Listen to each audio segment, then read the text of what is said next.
یہ ایک بیوقوف بیوی اور بیزار شوہر کی باتیں ہیں۔ شوہر کی طرف یہ دیکھو، میں نے یہ قیمتی ڈائمنڈ کا نیکلیس اور سونے کا یہ سیٹ لے کر آیا ہوں۔ بھی خوش ہے، یہ آپ میرے لیے لائے ہیں؟ شوہر نہیں، یہ میں پہنوں گا۔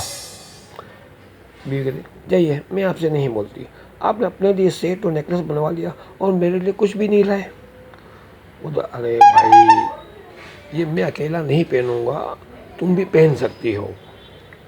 بیوی کہتی ہاں یہ ٹھیک رہے گا، جب آپ یہ سیٹ پہنیں گے تو میں یہ نیکلیس پہن لوں گی، اور جب آپ نیکلیس پہنیں گے تو میں یہ سیٹ پہن لوں گی۔ اس طرح مل بانٹ کر ہم یہ دونوں چیزیں باری باری پہن لیا کریں گے۔ شوہر بیزار کو اوہو بھائی، تم نے کہاں دیکھا ہے مردوں کو یہ نیکلیس اور یہ سونے کا سیٹ پہنے ہوئے؟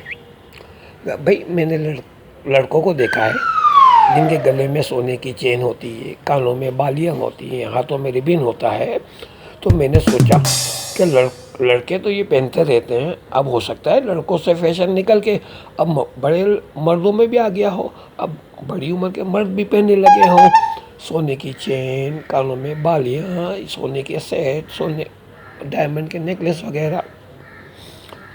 شوہر بیزار کو تو اوہو یہ میں کہاں پھنس گیا ہوں، ہائے اللہ آپ پھنس گئے ہیں، اوہ آئیے ہاتھ دیجئے مجھے، میں آپ کو کھینچ کے باہر نکالتی ہوں۔